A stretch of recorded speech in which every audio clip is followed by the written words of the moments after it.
everybody, my name is Elizabeth and welcome back to my channel. I am here in Cincinnati to see a show, and I'm here to see a Christmas show, The Christmas Carol. I've never been to this theater before. I think it's just a local place, but it's really nice. Like, it says local talent, but then it looks like a professional theater, like small, but a professional theater. So I'm interested to see what the quality is. I'm interested to see the theater and to see the show because it is one of my favorites. So I'll show you my seat, I'll show you the theater, and then we'll talk about the show. Okay, so it is the Cincinnati Playhouse, but this is the name of the theater.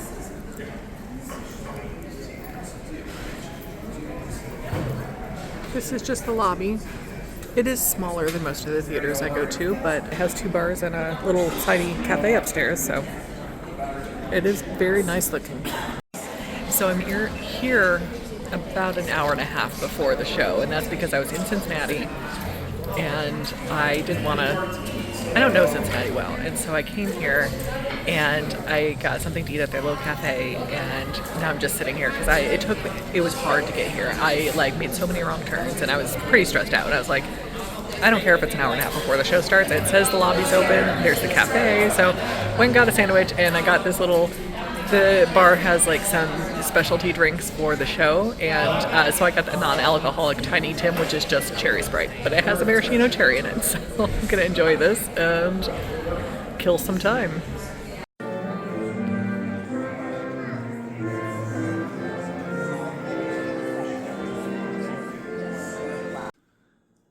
Well, I got back yesterday from seeing A Christmas Carol, and I really enjoyed it. It was not community theater. It was definitely a step up from that. The sets were actually pretty amazing, but it wasn't like a traveling professional Broadway production. They were all local actors, but I think it was a semi-professional, I think they were professional actors, but it was Cincinnati, so whether or not they make a living off of doing it, who's to say? But it was a lot of fun. I was very impressed with the sets. Like I said, I've seen traveling Broadway shows with less impressive sets, so it was really cool to see how they built the fake London and things like that. I was kind of taken off guard when it first started because everybody came out and started singing. And I was like, I thought this was a play. Is this a musical?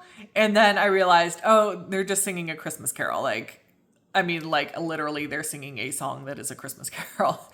And that happened multiple times during the play. They would come out, and usually at the start of a scene, that's kind of how they got into a scene, is someone would be singing A Christmas Carol. And so it was nice. It added to the Christmas feel of it, and I liked it. Even though it wasn't quite a musical, it still had a big musical component to the show.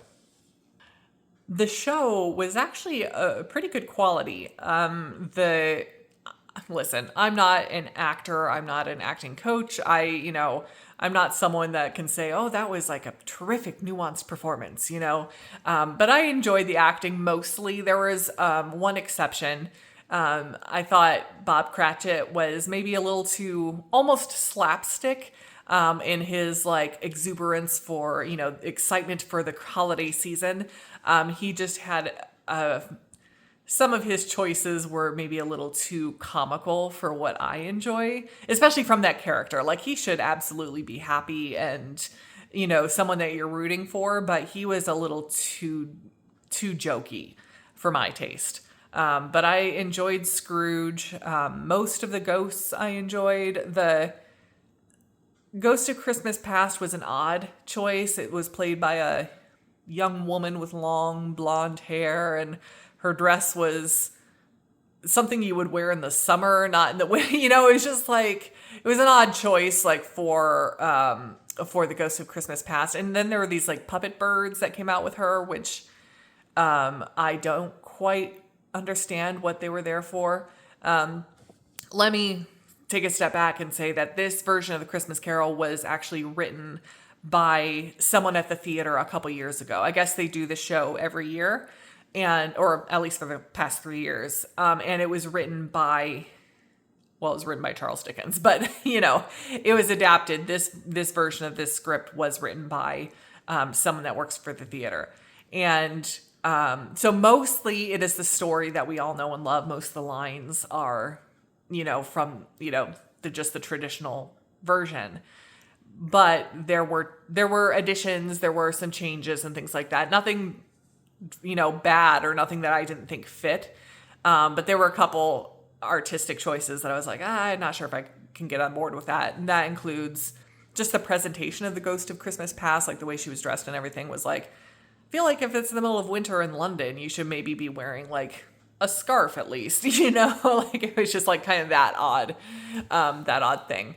But the Ghost of Christmas Future was also, it was like a puppet, like they had the puppet birds for Ghost of Christmas Past, but then the Ghost of Christmas Future was like this 12-foot tall, like skeletal puppet that someone like was kind of wearing on their shoulders, and then two other people had were controlling like the hands, and that was a pretty cool effect. Like clearly a puppet, and you saw the people there controlling the hands, but that was part of the experience. I thought the Ghost of Christmas Present was good. He's always my favorite. I like how jovial he is. I always enjoy him. And then the Ghost of Jacob Marley was, I liked him too.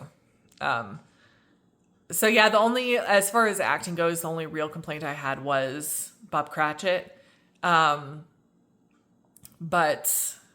even he, like some of the scenes, you're still on board with him because of, his situation.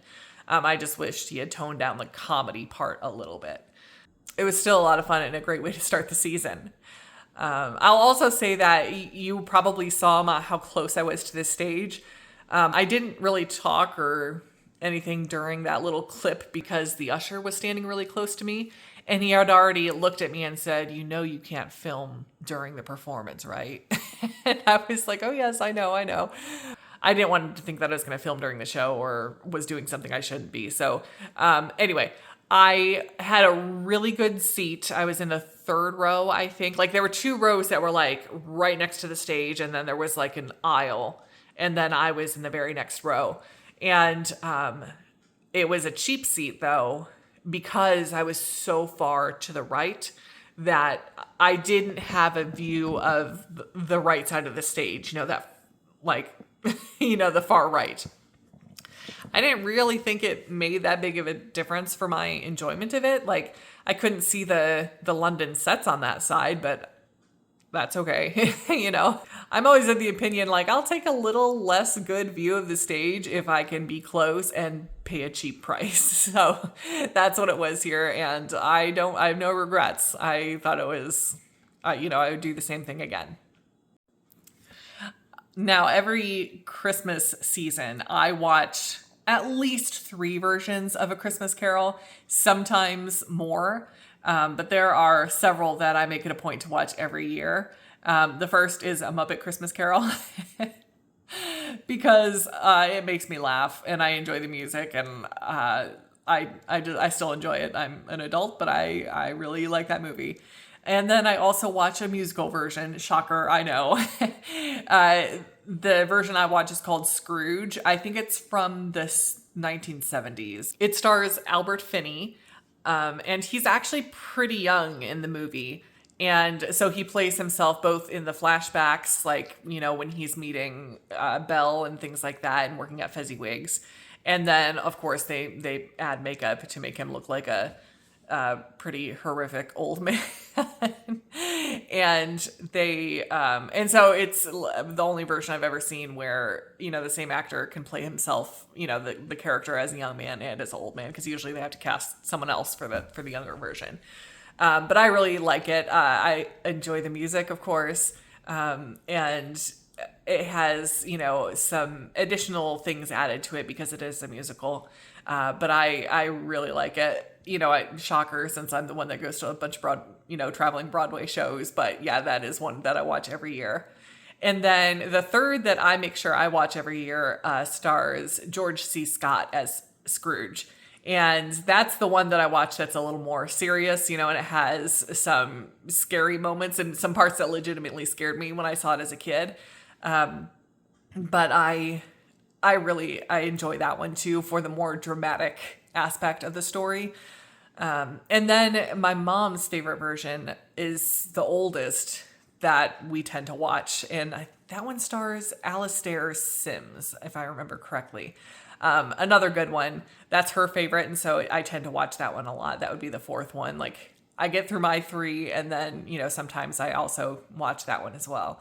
It's just, a classic Christmas story. And I like watching it every year, multiple times, and seeing different versions of it. And anytime a new version is released, not anytime, but a lot of times when new versions are released, I'll at least watch it once, even though it might not always get added to my my repeat viewing list. So because I love the story so much, when I saw that it was going to be in Cincinnati, I thought that's the perfect way to kick off my Christmas season. And I thought it was a perfect way to kick off my Christmas vlogs for the season. So for the next couple of weeks, you can expect more Christmas lights, more Christmas entertainment as I go back to Winterfest at Kings Island. I'm planning on doing Yuletide again this year. So yeah, you can expect that in the weeks to come. And I'm excited. Christmas is my favorite season of the year. So I hope that you will enjoy my videos as I get out and enjoy the season. Well, I hope you enjoyed this video. If you did, give it a like and a subscribe and follow me on Instagram at Lead the Life Vlog, and I'll see you next time. Bye.